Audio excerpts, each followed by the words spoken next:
ഈ വേദിയെ വിനിയോഗിക്കാൻ ആഗ്രഹിക്കുന്നു.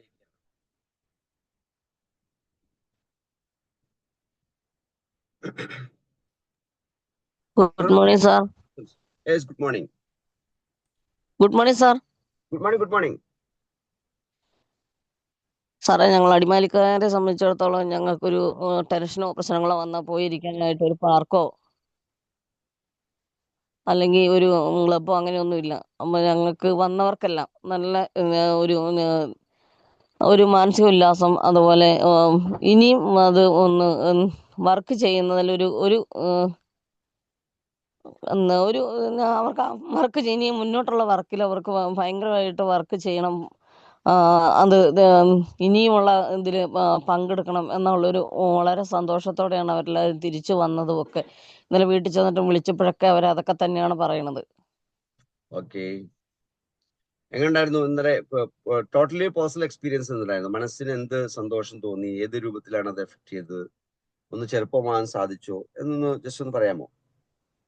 പഴയ കാലങ്ങളിലേക്കൊക്കെ തിരിച്ചു പോയെന്നാണ് എല്ലാവരും പറയണത്. പഴയ കാലങ്ങളിലേക്ക് തിരിച്ചു പോകാൻ പറ്റി എന്നൊക്കെയാണ് അവരെല്ലാവരും പറയണത്. മനസ്സിനൊരു എന്താ പറയുക, ഒരു ഏകദേശം ഒരു 10-13 വയസ്സുള്ളൊരു കുട്ടികളുടെ കാലത്തേക്ക് തിരിച്ചു പോകാനായിട്ട് എല്ലാവരെ കൊണ്ട് സാധിച്ചു എന്നൊക്കെയാണ് എല്ലാവരും പറയുന്നത്. ആട്ടം പാട്ടും ചാട്ടവും ഒക്കെ ആയിട്ട്.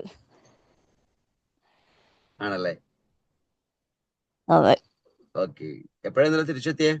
ഓക്കെ. ഞാൻ വന്നപ്പോൾ 7:30 ബെന്നിച്ചേട്ടൻ ഇന്നലെ 9:30 10 അടുത്തായി ചെന്നപ്പോ. ആണോ? വെടിച്ചേട്ടൻ്റെ സ്ഥലം എവിടെയാ? രാജാക്കാട് കുത്തുങ്ങല്, ഓ, ചെമ്മണ്ണാറ്. രാജാക്കാട്. ഓ, okay okay okay okay okay okay. Babu വണ്ടി കിട്ടിയോ? ബസ് കിട്ടിയോ അവിടെ നിന്ന്? ബസ് കിട്ടി. സാറിന് ബസ് കിട്ടിയപ്പോ 8:10 എങ്ങാണ്ടായി. ഞാൻ വിളിച്ചായിരുന്നു. Okay okay okay okay okay. അന്വേഷണം പറഞ്ഞാലെന്ന് വിളിക്കും കേട്ടോ. ഓക്കെ, പറഞ്ഞു. ഓക്കെ, അടുത്ത ആള്. Good morning sir. Good morning, good morning. പിന്നെ 13 വയസ്സായി. ഞാൻ അങ്ങനെ സ്വിമ്മിംഗ് പൂളില് ചെല്ലുന്ന പലവെള്ളം കണ്ടിട്ടുണ്ടെങ്കിൽ നമുക്ക് അങ്ങനെ കളിക്കാനോ അല്ലെങ്കിൽ ഇത്ര എൻജോയ്മെന്റ് ഒത്തിരി ടൂറിന് പോയിട്ടുണ്ട്, ഈ അടുത്തിടെ പോയിട്ടുണ്ട്, എങ്കിലും നമുക്ക് ഇത്ര ഒരു ഹാപ്പി ആകാൻ സാധിച്ചിട്ടില്ല. നല്ലൊരു ഹാപ്പിനെസ് ആയിരുന്നു നമുക്ക് കിട്ടിയത്. പ്രത്യേകിച്ച് ഈ കയറി കെട്ടി കുച്ചു കുച്ചു തീവണ്ടി കളിക്കണം, ചെറുപ്പത്തിൽ കളിച്ചിട്ടല്ലേ ഉള്ളൂ. അതൊക്കെ നമ്മുടെ മനസ്സ് എത്രയോ ബാക്കിലേക്ക് കൊണ്ടുപോയി. നല്ലൊരു എക്സ്പീരിയൻസ് ആയിരുന്നു, നല്ലൊരു ഹാപ്പിയായി. ആ ഒരു ദിവസത്തെ മൂഡ് എന്ന് പറഞ്ഞാൽ വല്ലാത്തൊരു മൂഡ് തന്നെയായിരുന്നു. അതുകൊണ്ടാണ് നമുക്ക് ഇനിയും പോകണമെന്ന് ഞാൻ കരീം സാറിനോട് പറഞ്ഞത്. ഒരു യാത്ര പോകണം. നല്ല നല്ല ഹാപ്പിയാണ്. എല്ലാവർക്കും ഇത് കണ്ടക്ട് ചെയ്ത എല്ലാവർക്കും ഒരിക്കൽ കൂടി നന്ദി പറയുന്നു. തീർച്ചയായിട്ടും ഇനി ഇതുപോലെ തന്നെ കണ്ടക്ട് ചെയ്യാനുള്ള പ്രചോദനമാകട്ടെ.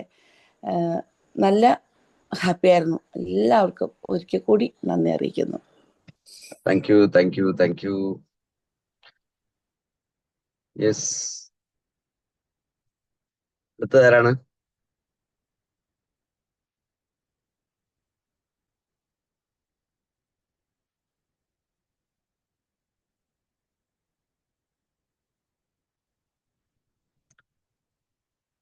അരുളിലെ ലൈനില്?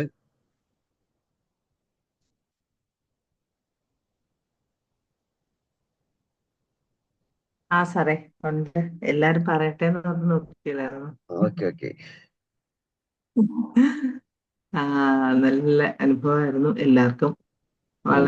എല്ലാരും ദിവസം ശരിക്കും ആ ഒരു ദിവസം വരാൻ നോക്കിയിരുന്നു എന്ന് പറയാം. ഫസ്റ്റ് തിങ് അതെന്തായിരിക്കും സ്റ്റേറ്റ്മെന്റ് ഉണ്ടായിരുന്നു. ഇപ്പം കരീം സാർ എന്താണ് ആ ഒരു ദിവസം നമ്മൾ എങ്ങനെ എന്റർടൈൻ ചെയ്യും എന്നുള്ളൊരു എക്സൈറ്റ്മെന്റ് ഉണ്ടായിരുന്നു. നെക്സ്റ്റ് ആദ്യം വിൻ ചെയ്യും എന്നുള്ളതുണ്ടായിരുന്നു. പക്ഷെ എല്ലാം പെട്ടെന്നായിരുന്നു, എല്ലാം അങ്ങനെ അങ്ങ് സാധിച്ചു പോയി. അത് കഴിഞ്ഞ് എക്സ്പീരിയൻസ് എന്ന് പറയുന്നത് നമ്മൾ രാവിലെ എഴുന്നേൽക്കുമ്പോ എല്ലാം ചേട്ടൻ പറയുന്നത് എങ്ങനെയെങ്കിലും പെട്ടെന്ന് വന്ന് ചേരണം എന്നുള്ളൊരു മനസ്സിലായിരുന്നു. കാരണം ഇത് കുറെ നാളുകൾക്ക് ശേഷം നമ്മുടെ ഏകദേശം ഒരേ പ്രായത്തിലും അറ്റ്ലീസ്റ്റ് കുട്ടികളൊക്കെയുള്ള എല്ലാവരുമായിട്ട് ചേർന്നുള്ള ഒരു മീറ്റിംഗ് ആയതുകൊണ്ട് നമുക്കൊരു എക്സൈറ്റ്മെന്റ് ഉണ്ടായിരുന്നു. ബട്ട് ശരിക്കും വന്നു കഴിഞ്ഞ ആ ഒരു നിമിഷം മുതൽ നമ്മൾ ഇറങ്ങി തിരിച്ചു പോരുന്നത് വരെ വേറെ യാതൊരു ചിന്തകള്, വീടിന്റെയോ വേറെ അസുഖങ്ങളുടെയോ വേറെ ആൾക്കാരുടെയോ ഒന്നും ഒരു ചിന്തകളും ഇല്ലാതെ വളരെ നന്നായിട്ട് എൻജോയ് ചെയ്തു. നല്ലൊരു ട്രീറ്റായിരുന്നു. നമ്മളിതൊന്നും നമ്മളെ ഒരു ഏജോ അല്ലെന്നുണ്ടെങ്കിൽ വേറെ ഒരു കാര്യങ്ങളും ആലോചിക്കാതെ നമ്മൾ ആ ഓരോ മൊമെന്റും എൻജോയ് ചെയ്തു എന്നുള്ളതാണ്. അത് ഒരു വലിയ കാര്യമാണ്, ചെറിയ കാര്യമല്ല, അതൊരു വലിയ കാര്യമാണ്. അവിടെ ഒരാൾക്കൊരു വിഷമം വരുവോ അല്ലെന്നുണ്ടെങ്കിൽ ഒരാളൊരു ഹെസിറ്റേറ്റ് ആയിട്ട് നിൽക്കുവോ, അങ്ങനെ ഒന്നും ചെയ്തില്ല. എല്ലാവരും ഒരു ഫാമിലിയിലെ പലയിടങ്ങളിലും ഞങ്ങൾ പോയിട്ടുണ്ട്, കണ്ടിട്ടുണ്ട്, ഒക്കെ ശരിയാ. പക്ഷെ ഇന്നലത്തെ ഒരു കൂട്ടായ്മ എന്ന് പറയുന്നത് അതാ വലിയൊരു നല്ല കാര്യമായിരുന്നു. എല്ലാവരുടെ മനസ്സിനും ഒരു നല്ല കുളിർമ നൽകിയ ഒരു ട്രിപ്പായിരുന്നു അത്. അത് നമ്മുടെ എന്താ പറയണേ, മുമ്പോട്ടുള്ള വർക്കിനെയും ഓരോ ആൾക്കാരെ ഇപ്പൊ ഇത്രയും പേരുടെ പേരുകൾ മനസ്സിലാക്കുക, ഇത്രയും പേരെ നമ്മൾ ഇത്രയും എപ്പോഴോ ഒരു ഗ്ലാൻസ് കണ്ടിട്ടുള്ള ആൾക്കാരെ നമ്മൾ ഓർമ്മ വെക്കുക.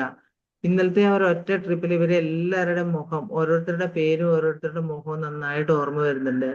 ഓരോരുത്തരുടെ ആ ഇന്നസെന്റ് ആയിട്ടുള്ള ചിരി, ആ കൂട്ട് എല്ലാം ഒത്തിരി നന്നായിരുന്നു. അത് നൈറ്റ് സുഖമായിട്ട് ഉറങ്ങാനും പറ്റിയതുകൊണ്ട് രാവിലെ എഴുന്നേൽക്കുമ്പോൾ ആ ഇന്നലത്തെ ഓർമ്മകൾ തന്നെയാണ് നിൽക്കുന്നത്.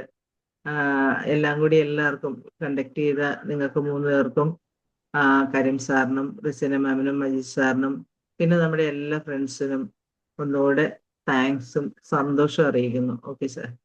Thank you. തീർച്ചയായും മുന്നോട്ടുള്ള പ്രയാണത്തിൽ അത് ഗുണം ചെയ്യുന്ന കാര്യം തന്നെയാണ്, യാതൊരു തർക്കമില്ല. അടുത്ത ഒരു ഇവന്റ്, ഇത്തരം ബിസിനസ്സിൽ ഞാൻ ഫോക്കസ് ചെയ്യുന്ന ഒരു കാര്യമുണ്ട്. ഒരു ഇവന്റ് സംഘടിപ്പിച്ച് കഴിയുമ്പോൾ അതിൽ ഞാൻ പങ്കെടുത്തിട്ടുണ്ടെങ്കിൽ അടുത്തൊരു ഇവന്റ് സംഘടിപ്പിക്കുന്ന സമയത്തേക്ക് ഞാൻ ഫോക്കസ് ചെയ്തിട്ട് എൻ്റെ കൂടെ ഒരു 10 പേരെ പങ്കെടുപ്പിക്കുന്ന ഒരു ആക്ടിവിറ്റി ഞാൻ എപ്പോഴും ഫോക്കസ് ചെയ്യാറുണ്ട്. ഞാൻ പങ്കെടുക്കുന്നു എന്നുള്ളതല്ല ഇത്തരം ഇവന്റ് ഏറ്റവും ഇമ്പോർട്ടൻ്റ് ആയ കാര്യം. ആ ആസ്വാദനത്തിലേക്ക് കൂടുതൽ ആളുകളെ എങ്ങനെ നമുക്ക് എത്തിക്കാൻ സാധിക്കും. കാരണം സന്തോഷം ആഗ്രഹിക്കുന്ന ഒരുപാട് ആൾക്കാർ നമ്മുടെ സമൂഹത്തിലുണ്ട്. ആ ആളുകളെല്ലാം തന്നെ ഇത്തരം ഇവന്റിലേക്ക് എത്തിയാൽ നമുക്ക് കിട്ടിയ അതേ അനുഭവം തന്നെയായിരിക്കും അവർക്ക് കിട്ടാൻ പോകുന്നത്. സോ ഒരു അസോസിയേഷൻ നമ്മൾ ബിൽഡ് ചെയ്യാൻ വേണ്ടി ആഗ്രഹിക്കുമ്പോൾ, ആ അസോസിയേഷനിലേക്ക് നമ്മൾ കൂടുതൽ ആളുകളെ പാർട്ടിസിപ്പേറ്റ് ചെയ്യാൻ വേണ്ടി ചിന്തിക്കുമ്പോൾ അതിന് പറ്റുന്ന ഒരു പ്ലാറ്റ്ഫോം നമുക്ക് വേണം. എങ്കിൽ മാത്രമാണ് നമുക്ക് അതിലേക്ക് ആളുകളെ കൊണ്ടുവരാൻ സാധിക്കും. ഇപ്പോ പറഞ്ഞ 2 പേർ സംസാരിച്ചതുപോലെ ഒരുപാട് യാത്രകൾ നടത്തിയിട്ടുണ്ട്. പക്ഷെ ഇന്നലത്തെ യാത്ര, ആ യാത്രയുടെ പ്രത്യേകത എന്താണെന്ന് ചോദിച്ചാൽ, സാധാരണക്കാർ അവരുടെ മൈൻഡ് സെറ്റ്, ഒപ്പം പോസിറ്റീവായി ചിന്തിക്കുന്ന ആളുകളുടെ ഒരു മൈൻഡ് സെറ്റ്, അത് തന്നെയാണ് ഇന്നലത്തെ ആ ഒരു ഇവന്റിനെ ഏറ്റവും ബ്യൂട്ടിഫുൾ ആക്കി മാറ്റുന്നത്. കാരണം ഡയറക്ട് സെല്ലിംഗ് ഇൻഡസ്ട്രിയിൽ വരുന്ന ഭൂരിപക്ഷം ആൾക്കാരും പോസിറ്റീവായി ചിന്തിക്കുന്ന ആൾക്കാരായിരിക്കും. അവരുടെ ആക്ടിവിറ്റിയും അവരുടെ ആറ്റിറ്റ്യൂഡും എല്ലാം എപ്പോഴും ഒരു പോസിറ്റീവ് വൈബ് ക്രിയേറ്റ് ചെയ്യുന്ന രൂപത്തിലായിരിക്കും. അത്തരം ഇവന്റിലേക്ക് ആളുകൾ വരുമ്പോഴാണ് അതിന്റെ ഒരു പുതുമ, അതിന്റെ ഒരു ഫ്രഷ്നെസ്, അല്ലെങ്കിൽ അതിന്റെ ഒരു മനോഹാരിത ശരിക്കും തിരിച്ചറിയാൻ സാധിക്കുക. തീർച്ചയായും നമുക്ക് ഇനിയും അത്തരം പ്രോഗ്രാമുകളൊക്കെ സംഘടിപ്പിക്കാനുള്ള അവസരം AKFIPL പ്ലാറ്റ്ഫോമിൽ ധാരാളമായി ഉണ്ടാകും. ഇതൊക്കെ ഒരു സൂചനകൾ മാത്രമാണ്. ഇനിയും ധാരാളം ഇതിനേക്കാൾ മനോഹരമായ ട്രിപ്പുകൾ ഉണ്ടാകും. ആ ട്രിപ്പിലേക്ക് നമ്മൾ പങ്കെടുക്കുന്നു എന്നതിലുപരി കൂടുതൽ ആളുകളെ നമ്മുടെ ടീമിൽ നിന്നും പങ്കെടുപ്പിക്കുന്ന ഒരു സാഹചര്യം നമ്മൾ ഫോക്കസ് ചെയ്യണം എന്ന് ഈ സമയത്ത് ഞാൻ ജസ്റ്റ് ഒന്ന് ഓർമ്മിപ്പിക്കുന്നു. ഒപ്പം നെക്സ്റ്റ്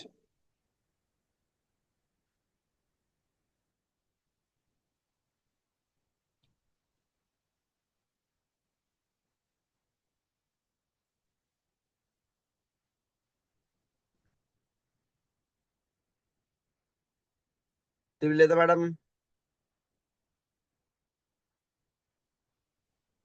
ശിവരൻ സാർ,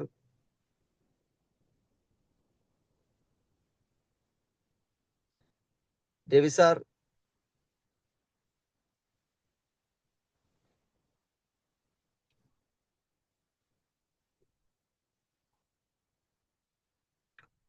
എല്ലാവരും തിരക്കിലാണോ? എല്ലാരും ബെഡിൽ കിടന്നുകൊണ്ട് കേട്ടോണ്ട് ഉറങ്ങിപ്പോയെന്ന് തോന്നുള്ളൂ സാറേ. Okay, Sivaran sir network clear അല്ലാന്ന് തോന്നുന്നു.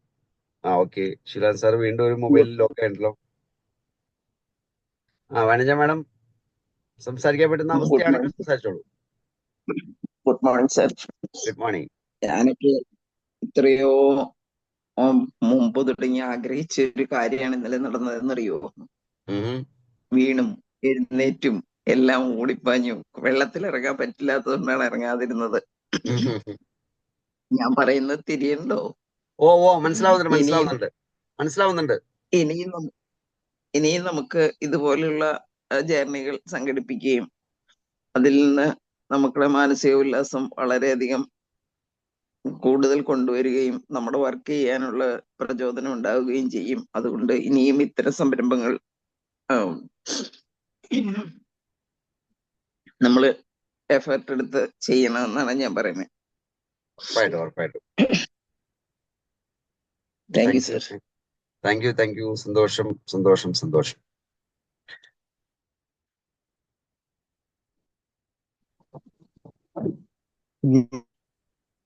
Good morning sir. Good morning സാറേ. നമ്മുടെ വൺഡേ പ്രോഗ്രാം അടിപൊളി ഇതായിരുന്നു. എല്ലാം കൊണ്ടും ഈ തിരക്ക് പിടിച്ച നമ്മുടെ ജീവിതത്തിൽ നിന്നേ ഒരു ദിവസം ഒന്ന് ഒഴിഞ്ഞ് നല്ല ഇതായിട്ട് അടിപിടിച്ച് പിടിച്ച് ഇത് ചെയ്യാന്ന് പറഞ്ഞാൽ അതൊരു ഒരിക്കലും മറക്കാൻ പറ്റാത്തൊരു അനുഭവം.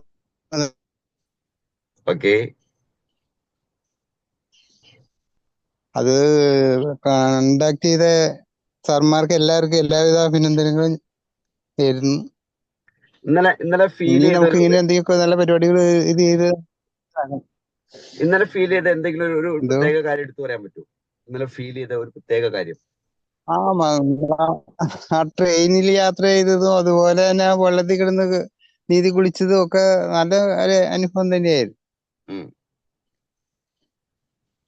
എന്താണ് അതിലൊരു പുതുമ ഫീൽ ചെയ്തേ?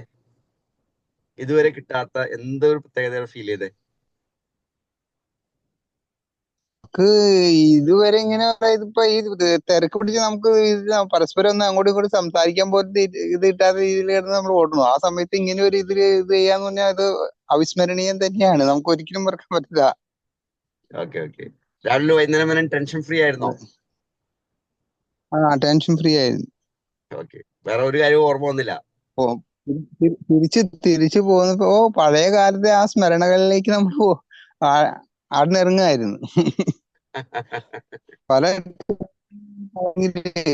ഇത്ര എൻജോയ് ചെയ്യാൻ പറ്റിയ ഒരു ഇതുണ്ടായില്ല.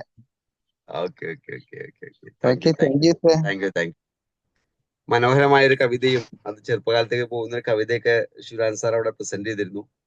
അടിമാലിയിൽ നിന്ന് രവി സാറിന്റെ ഒരു മനോഹരമായ നൃത്തം, രവികുമാർ സാറിന്റെ പാട്ട്, ഇങ്ങനെ രസകരമായിരുന്നു ഇന്നലെ ഒരു മൊത്തത്തിലുള്ള ഒരു ഫീഡ്ബാക്ക്. So Ravikumar sir ലൈനിലുണ്ടോ?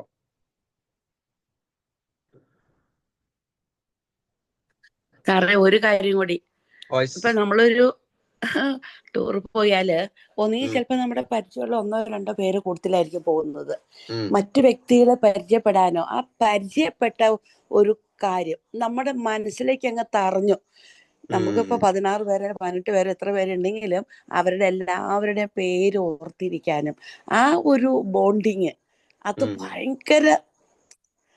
അല്ലെങ്കിൽ പിന്നെ കുറെ പേരൊക്കെ അറിയും, ഒന്ന് കാണും, കണ്ട് പേരെന്താന്ന് ചിലപ്പോ ചോദിക്കുക. നമുക്ക് എത്രത്തോളം നമ്മുടെ ഉള്ളില് അത് നിക്കില്ല.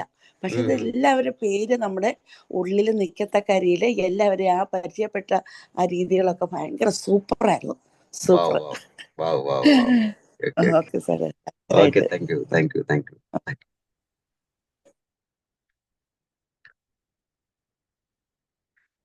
ദിവ്യലത മാഡം, രാജൻ സാർ,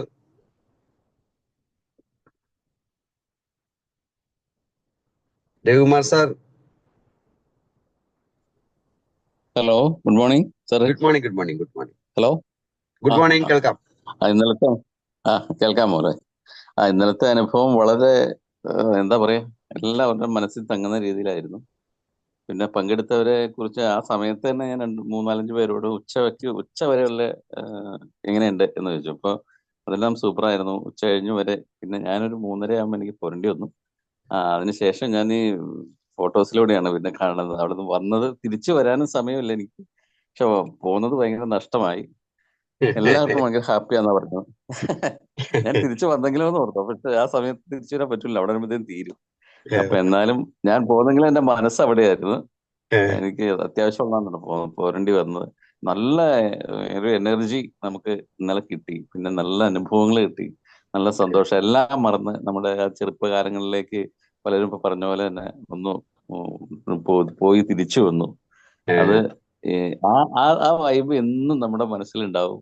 ആ ഒരു ഓർമ്മകളും ആ ഒരു സൗഹൃദങ്ങളും ഇപ്പൊ സാറാ മാഡം പറഞ്ഞ പോലെ ആ, ആ, എല്ലാവരുടെയും പേര് ഓർക്കാൻ വേണ്ടിയിട്ട് ആ ബോൾ പാസ് ചെയ്തപ്പോ എന്റെ കൂടെ അന്ന് ഇന്നലെ ആദ്യമായിട്ട് വരുന്ന രണ്ടുപേരുണ്ടായിരുന്നു നമ്മുടെ ടീമിലേക്ക്.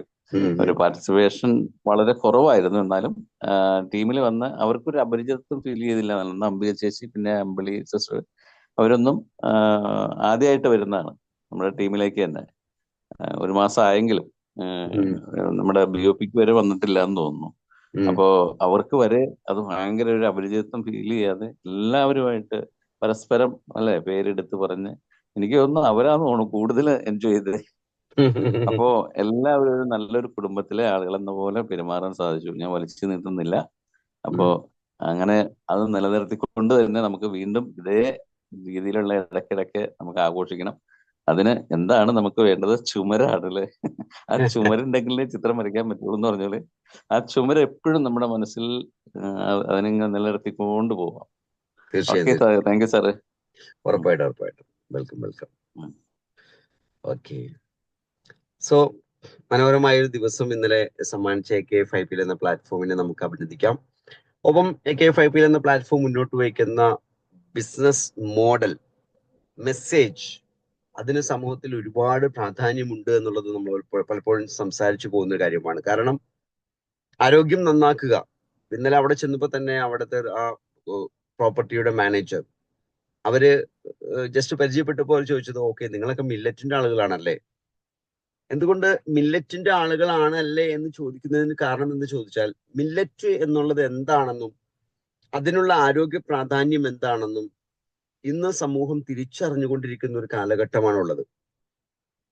ആ മില്ലറ്റിന്റെ ഉപയോഗത്തിലേക്ക് നമ്മൾ തിരിച്ചു വരുമ്പോൾ നമുക്ക് എത്രമാത്രം ആരോഗ്യ നേട്ടങ്ങൾ കിട്ടുമെന്നുള്ളത് സമൂഹത്തിലെ ഓരോ മൊമെന്റിലും അറിയാൻ പറ്റും. എന്നിട്ട് അവർ പറഞ്ഞു, ഞാൻ പറയണമെന്ന് ആലോചിച്ചതായിരുന്നു കുറച്ച് സാമ്പിളുകൾ കൊണ്ടുവരണമെന്ന്. തീർച്ചയായും അവർക്ക് എന്ത് ചെയ്യാൻ പറ്റും? സാമ്പിളുകൾ എത്തിക്കാം. സാമ്പിളല്ല, ഉൽപ്പന്നങ്ങൾ തന്നെ എത്തിക്കാൻ പറ്റുന്ന സാഹചര്യങ്ങളിലേക്ക് ഓൾറെഡി കാര്യങ്ങൾ പ്ലാൻ ചെയ്യാൻ പറ്റും. സ്വാഭാവികമായിട്ടും ആളുകൾ ആ ചോദിക്കുന്ന അവസ്ഥയിലേക്ക് ഇന്ന് മില്ലറ്റുകൾ മാറുകയാണ്. മില്ലറ്റിന്റെ ഉൽപ്പന്നങ്ങൾ മാറുകയാണ്. ചോദിച്ചു വാങ്ങുന്ന രൂപത്തിലേക്ക് ആളുകൾ വാങ്ങുന്ന ഒരു കാലഘട്ടത്തിലാണ് നമ്മൾ AK5P എന്ന പ്ലാറ്റ്ഫോമിന്റെ ഉൽപ്പന്നങ്ങൾ മാർക്കറ്റ് ചെയ്യുന്ന ആളുകളായിട്ട് മാറി നിൽക്കുന്നത്. സ്വാഭാവികമായിട്ടും നമ്മൾ മാർക്കറ്റിലേക്ക് ഇറങ്ങി ആളുകൾ അപ്രോച്ച് ചെയ്താൽ ഈസി ആയിട്ട് ധാരാളം ഉൽപ്പന്നങ്ങൾ മാർക്കറ്റ് ചെയ്യാൻ സാധിക്കും. ആ ഉൽപ്പന്നങ്ങൾ മാർക്കറ്റ് ചെയ്യുന്ന സമയത്ത് ആഴ്ചയിലും മാസത്തിലും വരുമാനം കിട്ടുന്ന രൂപത്തിലേക്ക് നമ്മുടെ ടേൺ ഓവർ നമുക്ക് കൂട്ടിയെടുക്കാൻ സാധിക്കും. അവിടെയാണ് നമ്മൾ വിജയം ഫോക്കസ് ചെയ്യേണ്ടത്. ആ വിജയത്തിന് വേണ്ടിയാണ് നമ്മൾ കൃത്യമായിട്ടുള്ള പ്രവർത്തനങ്ങൾ കാഴ്ചവെക്കേണ്ടത്. എംപ്രോ ഗോൾഡ് നമ്മളോട് ആവശ്യപ്പെടുമ്പോൾ അത് തീർച്ചയായും അവിടെ എത്തിക്കാൻ പറ്റും. എംപ്രോ ഗോൾഡ് എത്തിച്ചു കൊടുത്താൽ അവർക്ക് ആരോഗ്യപരമായ ഗുണങ്ങൾ കിട്ടും. ഈ രണ്ട് കാര്യങ്ങൾ മനസ്സിൽ എപ്പോഴും ഉണ്ടാകണം. ഡയറക്ഷൻ ഇൻഡസ്ട്രിക്ക് മാർഗരേഖയെല്ലാം കൊണ്ടുവന്ന് ഗവൺമെന്റ് അതിനെ ജനകീയമാക്കാൻ ശ്രമിക്കുമ്പോൾ ഏറ്റവും സാധ്യതയുള്ള ഒരു പ്ലാറ്റ്ഫോമാണ് AK5P എന്ന പ്ലാറ്റ്ഫോം. കേവലം ബംഗാൾ പ്രദേശത്ത് മാത്രമാണ് ഇതിന്റെ പ്രവർത്തനങ്ങൾ ഇപ്പോൾ നിന്നുകൊണ്ടിരിക്കുന്നത്. എന്നാൽ അത് വ്യാപിപ്പിക്കാൻ പറ്റുന്ന ഒരു സമയത്തിലേക്ക് നമ്മൾ എത്തി നിൽക്കുകയാണ്. എല്ലാ അർത്ഥത്തിലും, ഉൽപ്പന്നത്തിന്റെ ക്വാളിറ്റിയിലായിക്കോട്ടെ, അതിന്റെ പെർഫോമൻസിലായിക്കോട്ടെ, അതിന്റെ ഡെലിവറി മെത്തേഡിലായിക്കോട്ടെ, പേ ഔട്ടിന്റെ മെത്തേഡിലായിക്കോട്ടെ, പേ ഔട്ടിന്റെ കാൽക്കുലേഷനിലായിക്കോട്ടെ, ഒരു തരത്തിലും ഒരു അപര്യാപ്തതയും ഇല്ലാതെ, ഒരു പോരായ്മകളും ഇല്ലാതെ ഏതൊരു പ്ലാറ്റ്ഫോമായിട്ട് കമ്പയർ ചെയ്താലും ഇതെങ്ങനെ സാധിക്കുന്നു എന്ന് പറയുന്ന രൂപത്തിലേക്ക് ഒരു പോർട്ട്ഫോളിയോ ക്രിയേറ്റ് ചെയ്യാൻ ഇന്ന് AK5P എന്ന പ്ലാറ്റ്ഫോമിന് സാധിച്ചിട്ടുണ്ട്. അതുകൊണ്ട് തന്നെ നമ്മുടെ ബന്ധങ്ങളിലുള്ള നിരവധി മേഖലയിലുള്ള ആളുകളിലേക്ക് ഈ ആശയം എത്തിക്കാനുള്ള സംവിധാനങ്ങൾ നമ്മൾ ആസൂത്രണം ചെയ്യണം. നെറ്റ്വർക്ക് മാർക്കറ്റിംഗ് ഇൻഡസ്ട്രി മുൻകാലങ്ങളിൽ പല കമ്പനിയും ചെയ്ത് പരിചയമുള്ള ആൾക്കാരൊക്കെ നമ്മുടെ പരിചയത്തിലുണ്ടാകും. അവരെല്ലാം ലിസ്റ്റ് ഔട്ട് ചെയ്ത് അവരെല്ലാം നമ്മുടെ വീട്ടിലേക്കോ അല്ലെങ്കിൽ ഒരു പെർമിസിലേക്കോ വിളിച്ചു കൂട്ടുന്ന രൂപത്തിലേക്ക് നമ്മൾ കാര്യങ്ങളെ കോർഡിനേറ്റ് ചെയ്യണം. ഏതെല്ലാം മേഖലയിലേക്ക് നമുക്ക് ഇതിനെ എത്തിക്കാൻ സാധിക്കുമോ ആ മേഖലയിലേക്കെല്ലാം ഈ ആശയം സ്പ്രെഡ് ചെയ്യുന്ന രൂപത്തിലേക്ക് നമ്മുടെ പ്രവർത്തനങ്ങൾ ഏകോപിപ്പിക്കപ്പെടണം. ഇന്നലെ വന്ന നമ്മൾക്ക് എല്ലാവർക്കും ഒരു ബോണ്ടിങ് റിലേഷൻഷിപ്പ് ഉണ്ടെങ്കിൽ നമ്മളിൽ ആര് എന്ത് കാര്യത്തിന് വേണ്ടി മുന്നിട്ടിറങ്ങിയാലും ബാക്കി എല്ലാവരും അതിനെ സപ്പോർട്ട് ചെയ്യുന്ന രൂപത്തിലേക്ക് വരുമെന്ന കാര്യത്തിൽ എനിക്ക് യാതൊരു സംശയവുമില്ല. സ്വാഭാവികമായിട്ടും നമ്മളൊരു മീറ്റിംഗ് കോർഡിനേറ്റ് ചെയ്യപ്പെട്ടാൽ ആ മീറ്റിംഗിലേക്ക് ഇവരൊക്കെ എല്ലാവർക്കും എത്താൻ സാധിക്കും. ആ ബൗണ്ടിങ് റിലേഷൻഷിപ്പിനെ മെയിൻറ്റെയിൻ ചെയ്തു പോകുന്ന സാഹചര്യം ഉണ്ടാകും. പ്രൊവൈഡഡ് ചില സമയങ്ങളിൽ ചില പേഴ്സണൽ ആക്ടിവിറ്റിയിൽ ഒരുപക്ഷെ എത്താൻ പറ്റാത്ത ആൾക്കാർ ഉണ്ടായേക്കാം. പക്ഷെ ഭൂരിപക്ഷം ആൾക്കാർക്കും അത്തരം ഇവന്റിലേക്ക് കൂടുതലായിട്ട് പങ്കെടുക്കാൻ സാധിക്കും. അവിടെ കമ്പനി ഫോക്കസ് ചെയ്യുന്ന തൊട്ടടുത്ത പ്രദേശത്തെ പട്ടണങ്ങളിലേക്ക് കമ്പനിയുടെ ഔട്ട്ലെറ്റുകൾ ഡെവലപ്പ് ചെയ്യുന്ന പ്രോഗ്രാം അത് ഈസി ആയിട്ട് ഇംപ്ലിമെന്റ് ചെയ്യാനും അവിടെ എല്ലാം കസ്റ്റമർ റേഞ്ച് കൂട്ടിയെടുക്കാനും ആ കസ്റ്റമർ റേഞ്ചിലൂടെ റവന്യൂ കൂട്ടാനും കമ്പനിക്ക് സാധിക്കും. കമ്പനിക്ക് റവന്യൂ കൂട്ടുന്നതിലുപരി ആ റവന്യൂ ഓരോന്നും നമ്മുടെ എല്ലാവരുടെയും അക്കൗണ്ടിൽ പേ ഔട്ടുകളാണ്. ഒരുപക്ഷെ അടിമാലിയിലുള്ള ടീം നന്നായിട്ട് വർക്ക് ചെയ്ത് വലിയ നേട്ടങ്ങൾ ഉണ്ടാക്കിക്കൊണ്ട് മുന്നോട്ട് പോകുന്നുണ്ടെങ്കിൽ അതിന്റെ ഗുണങ്ങൾ എറണാകുളം ടൗണിൽ നിൽക്കുന്ന ഒരാളുടെ പേ ഔട്ടിലും ഉണ്ടാകും. എന്തുകൊണ്ട്? ഇവിടുത്തെ പേ ഔട്ട് കാൽക്കുലേഷൻ എന്ന് പറയുന്നത് ടോട്ടൽ ടേൺ ഓവറിനെ ബേസ് ചെയ്തിട്ടാണ്. സിസ്റ്റത്തിന്റെ ടോട്ടൽ ടേൺ ഓവറിനെ ബേസ് ചെയ്തിട്ടുള്ള ഒരു കാൽക്കുലേഷൻ ആയതുകൊണ്ട് ഒരു ടീം പെർഫോം ചെയ്തു എന്നുള്ളത് കൊണ്ട് തന്നെ ആ ടീമിന് നേട്ടങ്ങൾ കിട്ടും. അതേസമയം തന്നെ അതിന്റെ ഗുണങ്ങൾ മറ്റൊരു ടീമിന്റെ ഒരു ടീം പ്ലെയർക്ക് വരുമാനത്തിന്റെ റേഷ്യോയിൽ മാറ്റം വരാൻ കാരണമായി തീരുകയും ചെയ്യും. സോ മന്ത്ലി ഇൻകവും വീക്ക്ലി ഇൻകവും കൃത്യമായിട്ട് പ്ലാൻ ചെയ്ത് പോകുമ്പോൾ ഖജാന ടോക്കന്റെ സാധ്യത അനന്തമായിട്ട് നമ്മുടെ മുമ്പിൽ കിടക്കുകയാണ്. കാരണം ഖജാന ടോക്കണിൽ കൂടുതൽ ടോക്കൺ വരുന്തോറും ക്ലസ്റ്റർ 1 നിന്ന് ക്ലസ്റ്റർ 2ലേക്ക് പോകുന്ന ആളുകളുടെ എണ്ണം കൂടും. ക്ലസ്റ്റർ 2 നിന്ന് ക്ലസ്റ്റർ 3ലേക്ക് പോകുന്ന ആളുകളുടെ എണ്ണം കൂടും. ക്ലസ്റ്റർ 3 നിന്ന് ക്ലസ്റ്റർ 4ലേക്ക് പോകുന്ന ആളുകളുടെ എണ്ണം കൂടും. ക്ലസ്റ്റർ 4 നിന്ന് ക്ലസ്റ്റർ 5ലേക്ക് പോകുന്ന ആളുകളുടെ എണ്ണം കൂടും. റീബർത്ത് ടോക്കണുകൾ ഓരോ ക്ലസ്റ്ററുകളിലും കടന്നു പോകുന്ന സാഹചര്യം വരും. ഇങ്ങനെ വരുമ്പോ ഓരോ ദിവസവും ഇന്നാൾ പോയി ഇന്ന വരുമാനം കിട്ടി എന്ന മെസ്സേജുകൾ വാട്സപ്പ് ഗ്രൂപ്പിലൂടെ പറന്നു നടക്കുന്ന ഒരു കാലഘട്ടത്തിലേക്ക് നമുക്ക് പോകാൻ സാധിക്കും. നമ്മുടെ ബന്ധങ്ങൾ, നമ്മുടെ കൂട്ടായ്മകൾ അതെല്ലാം AKF-IPL എന്ന പ്ലാറ്റ്ഫോമിൽ നിലനിർത്തിക്കൊണ്ടാകുമ്പോൾ സമൂഹത്തിലേക്ക് വലിയൊരു മെസ്സേജ് നമുക്ക് എത്തിച്ചു കൊടുക്കാനുണ്ട്. സമൂഹത്തിനെ വലിയൊരു മാറ്റത്തിന് വിധേയമാക്കാവുന്ന ദൗത്യമാണ് നമ്മൾ ഏറ്റെടുത്തു വച്ചിരിക്കുന്നത്. ജീവിതശൈലി രോഗങ്ങളിൽ നിന്ന് മുക്തമാകുന്ന ഒരുപറ്റം ആൾക്കാരെ സൃഷ്ടിക്കാനുള്ള ശ്രമം. ജീവിതശൈലി രോഗങ്ങളുടെ അടിസ്ഥാന കാരണം ജീവിതശൈലി തന്നെയാണ്. ആ ജീവിതശൈലിയിൽ ഏറ്റവും മുഖ്യമായിട്ടുള്ളത് ഭക്ഷണത്തിന്റെ ഉപയോഗം തന്നെയാണ്. ആവശ്യത്തിനും അനാവശ്യത്തിനും ഭക്ഷണം കഴിക്കുന്ന ഒരു ശീലം. എന്നാൽ ശരീരത്തിന് ആവശ്യമായ പോഷകങ്ങൾ ഒന്നും കിട്ടാത്ത രൂപത്തിലുള്ള ഭക്ഷണം കഴിക്കുന്ന ശീലം. നമ്മൾ കഴിക്കുന്ന ഭക്ഷണത്തിലൂടെ ധാരാളം ദോഷകരമായ വിഷാംശങ്ങൾ ശരീരത്തിലേക്ക് എത്തിപ്പോകുന്ന ഒരു ശീലം. ആ ശീലത്തിലൂടെ കടന്നു പോകുന്ന സമൂഹം ജീവിതശൈലി രോഗങ്ങളിൽ നിന്നും അടുത്ത ഘട്ടത്തിലേക്ക് പോയിക്കൊണ്ടിരിക്കുകയാണ്. കൂടുതൽ അപകടാവസ്ഥയിലാണ് ഓരോരുത്തരുടെയും ആരോഗ്യം മാറിക്കൊണ്ടിരിക്കുന്നത്. കിഡ്നി രോഗികളുടെ എണ്ണം കൂടുന്നു. ലിവർ ട്രാൻസ്പ്ലാന്റ് ചെയ്യുന്ന ആളുകളുടെ എണ്ണം കൂടുന്നു. ഹൃദയ രോഗികളുടെ എണ്ണം കൂടുന്നു. കുഴഞ്ഞു വീണ് മരിക്കുന്ന ആളുകളുടെ എണ്ണം കൂടുന്നു. ഇതിന്റെ എല്ലാം അടിസ്ഥാന കാരണം അന്വേഷിക്കുമ്പോൾ അവരുടെ ഭക്ഷണക്രമത്തിന്റെ പ്രശ്നം നമുക്ക് കാണാൻ സാധിക്കും. ശരിയായ വിശ്രമമില്ലാത്തതിന്റെ അവസ്ഥ നമുക്ക് കാണാൻ സാധിക്കും. ടെൻഷൻ കൊണ്ട് ഉറക്കം കൃത്യമാകാത്ത എത്രയോ ആളുകൾ നമ്മുടെ സമൂഹത്തിലുണ്ട്. അവരെല്ലാം മെന്റലി ഫിസിക്കലി റിലാക്സ് ചെയ്യാൻ പറ്റുന്ന ഒരു പ്ലാറ്റ്ഫോം AKF-IPL മുന്നോട്ട് വയ്ക്കുന്ന ആശയത്തിൽ ഉണ്ടെങ്കിൽ ആ ആശയത്തിലേക്ക് എത്ര സ്പീഡിൽ നമ്മൾ ആളുകളെ പ്ലഗ് ചെയ്യണം, ആ ആശയത്തിലേക്ക് എത്ര സ്പീഡിൽ നമ്മൾ ആളുകളെ വിളിക്കണം. അങ്ങനെ വിളിച്ചുകൊണ്ട് അവരെ നമ്മൾ കൈപിടിച്ചു കൊണ്ടുവരുമ്പോ അവരുടെ ആരോഗ്യത്തിൽ വലിയ മാറ്റങ്ങൾ ഉണ്ടാകും. അവരുടെ ജീവിതത്തിൽ വലിയ മാറ്റങ്ങൾ ഉണ്ടാകും. സാമ്പത്തിക നിലയിൽ ടോട്ടലി ചേഞ്ച് ഉണ്ടാകും. ഇന്നത്തെ യുവതലമുറ പഠിച്ചിറങ്ങുമ്പോൾ അവരുടെ ഫോക്കസ് മുഴുവൻ വിദേശ രാജ്യങ്ങളാണെങ്കിൽ ഓരോ വിദേശ രാജ്യങ്ങളുടെയും ഇന്നത്തെ സാഹചര്യങ്ങൾ എടുത്ത് പരിശോധിക്കുന്ന സമയത്ത് കുറച്ച് ടഫ്നെസ്സിലേക്ക് പോയിക്കൊണ്ടിരിക്കുന്ന ഒരു സമയമാണെന്ന് പറയുന്നത് നമ്മൾ കേൾക്കുന്നുണ്ടെങ്കിൽ ഇന്ത്യയിൽ അവസരങ്ങളുടെ വലിയൊരു പെരുമഴ സൃഷ്ടിക്കാനുള്ള സാഹചര്യങ്ങൾ ഉണ്ട്. ഈ അവസരങ്ങൾ കൃത്യമായിട്ട് മനസ്സിലാക്കി കൊടുക്കുന്നതിൽ സമൂഹം വിജയിച്ചാൽ മാത്രം മതി. അവിടെയാണ് കേരള ഗവൺമെന്റ് ഇറക്കിയ മാർഗരേഖയ്ക്ക് ഇമ്പോർട്ടൻസ് വരുന്നത്. കാരണം ഇവിടെ അവസരമുണ്ടെന്നും ഈ അവസരം പ്രയോജനപ്പെടുത്തിയാൽ ലക്ഷങ്ങൾ ഇവിടെ തന്നെ സമ്പാദിക്കാൻ പറ്റുമെന്ന ചിന്ത സമൂഹത്തിലേക്ക് കൊടുത്താൽ ആ ചിന്തയിലേക്ക് സമൂഹം കയറി വരുമ്പോ അതിനുള്ള പ്രവർത്തനങ്ങളിലേക്ക് ആളുകൾ കോർഡിനേറ്റ് ചെയ്യപ്പെടുമ്പോ ഒരു കാര്യം ഉറപ്പാണ്, AKF-IPL എന്ന പ്ലാറ്റ്ഫോം മുന്നോട്ട് വയ്ക്കുന്ന ബിസിനസ് ആശയത്തിന് നെവർ എൻഡിങ് പ്രോസസ് ആണുള്ളത്. കാരണം മനുഷ്യജീവൻ ഉള്ളിടത്തോളം കാലം, മനുഷ്യൻ ഭക്ഷണം കഴിക്കുന്നിടത്തോളം കാലം, അവന്റെ ആരോഗ്യം സംരക്ഷിക്കണമെന്ന ചിന്ത ഉള്ളിടത്തോളം കാലം AKFIPL മുന്നോട്ട് വെക്കുന്ന എല്ലാ ഉൽപ്പന്നങ്ങളും ഹൈലി ഡിമാൻഡഡ് ആയിട്ട് മാറും. അങ്ങനെ ഒരു കാലം അത് വളരെ ദൈർഘ്യമേറിയ ഒരു കാലമായിരിക്കും. മനുഷ്യജീവൻ ഉള്ളിടത്തോളം കാലം, മനുഷ്യൻ ഭക്ഷണം കഴിക്കുന്നിടത്തോളം കാലം, മനുഷ്യന് ആരോഗ്യം സംരക്ഷിക്കപ്പെടുന്ന ചിന്തയുള്ളിടത്തോളം കാലം, ഇതെല്ലാം ലോക അവസാന കാലഘട്ടം വരെ ഉണ്ടാകുമെന്ന കാര്യത്തിൽ യാതൊരു തർക്കവുമില്ല. അതുകൊണ്ട് തന്നെ AKFIPL എന്ന പ്ലാറ്റ്ഫോം മുന്നോട്ട് വയ്ക്കുന്ന ബിസിനസ് മോഡൽ ഒരു വലിയ പ്രസ്ഥാനമായിട്ട് ഇതിനെ വളർത്തിയെടുക്കാൻ പറ്റുന്ന രൂപത്തിൽ തന്നെയാണ്. ബേസ്മെന്റ് വളരെ സ്ട്രോങ് ആയിട്ട് ഇട്ടിട്ടുണ്ട്. കൃത്യമായ ഒരു പ്ലാറ്റ്ഫോമായിട്ട് പില്ലർ അടിച്ച് ഏറ്റവും സ്ട്രോങ് ആയിട്ട് അത് പ്ലേസ് ചെയ്തിട്ടുണ്ട്. കഴിഞ്ഞ ഒരു വർഷത്തെ പ്രവർത്തനത്തിൽ അത് പലരുടെയും ജീവിതത്തിൽ നമുക്ക് അനുഭവത്തിൽ വന്നു കഴിഞ്ഞു. ഇനി നമുക്ക് വേണ്ടത് അതിന്റെ എക്സ്പാൻഷൻ ആണ്. സോ ആ എക്സ്പാൻഷനിലേക്ക് നമുക്ക് ഓരോരുത്തർക്കും ചെയ്യേണ്ട റോളുകളെ കുറിച്ചുള്ള കൃത്യമായ ധാരണ ഉണ്ടാകണം. ആ ധാരണയിൽ നമുക്ക് എല്ലാവർക്കും ഫോക്കസ് ഉണ്ടാകണം. ആ ഫോക്കസ് വർക്കൗട്ട് ചെയ്യാൻ ആവശ്യമായ ടീം വർക്ക് നമ്മൾ ഓരോരുത്തരും പരസ്പരം കൈമെയ് മറന്ന് ഒരുമിച്ച് മുന്നേറണം. സോ അതിന് സാധിക്കട്ടെ എന്ന് ആത്മാർത്ഥമായി ആഗ്രഹിച്ചുകൊണ്ട് പ്രാർത്ഥിച്ചുകൊണ്ട് ഇന്നത്തെ സെഷൻ ഞാൻ ജസ്റ്റ് വൈൻഡ് അപ്പ് ചെയ്യുന്നു. Thank you. Have A nice day.